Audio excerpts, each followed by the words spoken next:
अब हम बनाएंगे पनीर वाली भुनी हुई मूंग की दाल। हमने मूंग की दाल को 6 घंटे पहले पानी में सोख करके रख दिया था और अब इसको अच्छी तरह धोकर छान कर निकाल लिया है। अब यह फूल कर काफी मोटी हो गई है। अब इसको बनाएंगे। हमने एक कढ़ाई में तेल डाल लिया है जिसमें हम पनीर को फ्राई करेंगे। यह पनीर हमने बारीक काट कर लिया है क्योंकि दाल में डलेगा। ज़्यादा मोटा साइज अच्छा नहीं लगता खाने में मुंह में, इसलिए आप इसे हल्का हल्का काट के बारीक काट के डालें। अब यह फ्राई करने के लिए रख दिया है। धीरे धीरे यह पनीर इस तेल में फ्राई हो जाएगा। अब यह पनीर हल्का हल्का लाल होना शुरू हो गया है।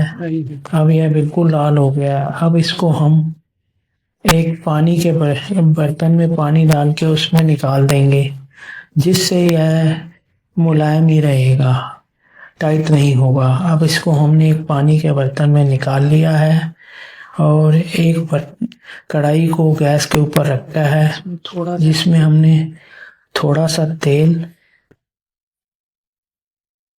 और 2-3 चम्मच देसी घी डाला है। इस दाल को आप देसी घी में बनाएंगे तो बहुत ही टेस्ट आएगा, क्योंकि दालों में ज़्यादातर देसी घी ही डाला जाता है। यह दाल को इसके साथ ही भुना जाएगा। अब हमने 2-3 चम्मच देसी घी इस कढ़ाई में डाल दिया है और गैस को अभी हल्का रखा हुआ है। अब इसमें हम 1 चम्मच जीरे को डाल देंगे। यह जीरा देसी घी में और तेल में हल्का हल्का भून जाएगा। तब इसमें हमने लहसुन काट के रखा है 20 कलियां। वह 20 कलियां मोटी मोटी 20 कलियां और 1 इंच का अदरक का टुकड़ा, यह इस जीरे के साथ भून लेंगे। इस दाल में लहसुन और जीरे का टेस्ट बहुत ही ज़्यादा आता है, इसलिए हमने इस दाल में लहसुन डाला है और 1 प्याज को बारीक काट के हमने इसमें इसके साथ ही भून लेंगे। यह प्याज, लहसुन और अदरक हल्का हल्का जब लाल हो जाएगा तब हम इसमें दाल को डालेंगे और दाल इनके साथ ही भुन जाएगी। यह दाल को हमने कम से कम 25 मिनट के लिए भूनना है, क्योंकि अगर आप इसे थोड़ी देर भूनेंगे गल के तैयार तो हो जाएगी, मगर इसमें वो टेस्ट नहीं आ पाएगा जो भुनी हुई दाल में आता है। आप इसे अच्छी तरह भुनें। जितना ज़्यादा इसे भुनेंगे यह उतनी ही टेस्टी बनेगी। अब इसमें हमने 1 चम्मच नमक भर के डाल दिया है। आप अपने स्वादानुसार नमक डालिए। यह नमक के साथ ही भुन जाएगी। इसको हम अच्छी तरह भूनेंगे। यह जितनी ज़्यादा भूनेंगे उतना ज़्यादा इसका टेस्ट आएगा। अब यह काफ़ी हद तक भून गई है। हमने 15 मिनट हो गया भूनते हुए। अब इसमें हमने 2 टमाटर काट के उनकी प्यूरी बना के रखी है, वह डाल दी है। अब वह प्यूरी के साथ हम इस दाल को भूनेंगे। यह प्यूरी टमाटर भी इसके साथ भुन जाएंगे अच्छी तरह और दाल भी अच्छी तरह भुन जाएगी। अब हमने इसमें 1/4 चम्मच हींग डाली है। हींग का स्वाद दाल में बहुत ही अच्छा आता है। और हमने चौथाई चम्मच ही हल्दी इसमें डालेंगे, क्योंकि ज़्यादा हल्दी इसमें नहीं डलती, क्योंकि दाल भी पीली है और हल्दी भी पीली। कलर इसका वैसे ही ठीक है। अब इस हल्दी के साथ ही हमने आधी चम्मच लाल मिर्च डाल दी है, जिससे मिर्च का टेस्ट इसमें मस आएगा। इसमें इस भुनी हुई दाल में ज़्यादा मसाले नहीं डाले जाते, इसलिए हमने इसमें कम से कम मसाले डाल रहे हैं। अब इसमें हमने 2 चम्मच देसी घी और डाला है, जिससे यह दाल भूनने में आसानी हो। जितना ज़्यादा इसमें घी मक्खन डाला जाएगा, उतना ही इस दाल का टेस्ट बढ़ जाता है। यह दाल खाने में स्वाद और लाजवाब बनती है। आप इसे एक बार बनाकर देखें। यह बिल्कुल ही पुरानी और ऑथेंटिक रेसिपी है।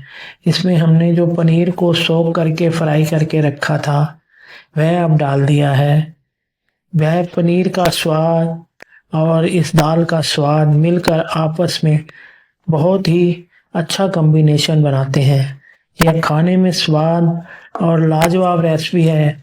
आप इसे ज़रूर बनाएं। जो इसे बनाकर खाता है वह इसकी तारीफ किए बगैर नहीं रहता।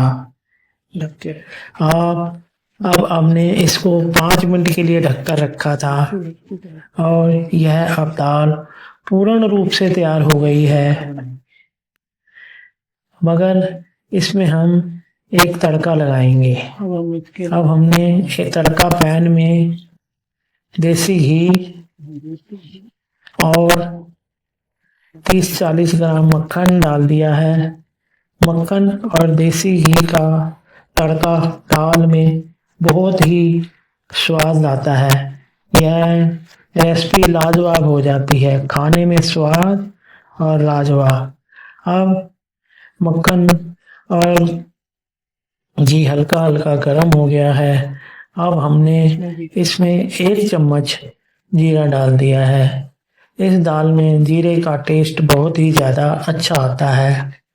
और अब हमने इसमें 1.5 चम्मच दरदरी कुटी हुई काली मिर्च डालनी है।